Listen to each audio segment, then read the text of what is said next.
Скандалот со пиом кој го обзнани министерката Царовска од темел ја стресе владината коалиција. Откако јавно посочи дека во целиот случај се вмешани поранешни функционери од ДУИ, првиот интегративец Али Ахмети распали по ресорната министерка.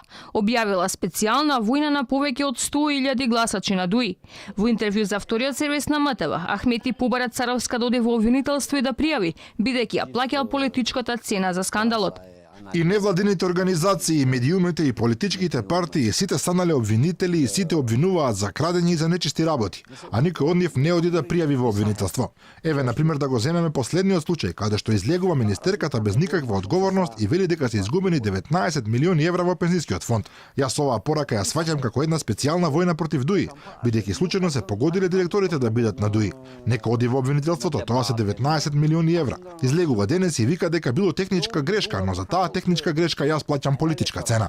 Министерката Царовска пак се си кажала досега. Не сакаше да ја коментира изјавата на Ахмети и обвинувањата дека започнала директна војна со ДУИ, прозивајќи поранешни функционери од редовите на интегративците. На граѓаните им ги обештетуваме финансиските средства кои што ги изгумиле во изминатите 10 години, додека за сите други елементи ќе ве упатам да се обратите во основното јавно обвинителство, каде што во суштина се предадени сите оние елементи кои што се пронајдени. Дали оваа специјална војна ќе влие меѓу односите, како што вели претседателот на ДУИ, ќе влие помеѓу односите на СДСМ и ДУИ? Дали постои некој внатрешен проблем кој јавноста не го знае? Веќе одговорив на прашањето, благодарам.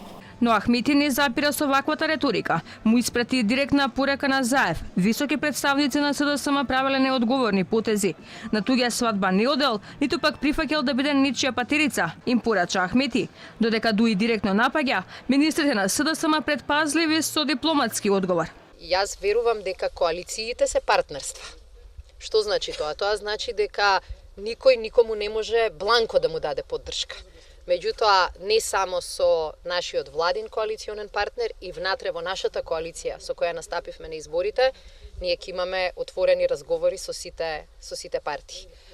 Не веруваме во привезоци. Од друга страна пак првиот полицаец најави расчистување на криминалот, па макар дури ако е внатре во коалицијата, мислејќи на коалициониот партнер ДУИ. Зошто би имал било каков интерес оваа влада да не расчисти со криминалот? Па тоа не е во интерес на ниту една од политичките партии.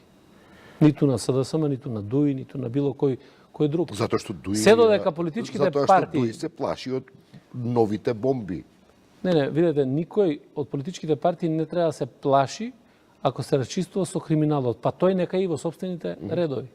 Директните вербални напади на високите владини функционери покажуваат дека работите на Линденска број 2 не одат во добра насока, иако владата се обидува да ги сокрие сите проблеми. Несогласувањата кулминираат откако Ахмети најави дека ДУИ со самостоен кандидат ќе ја трчаат председателската трка.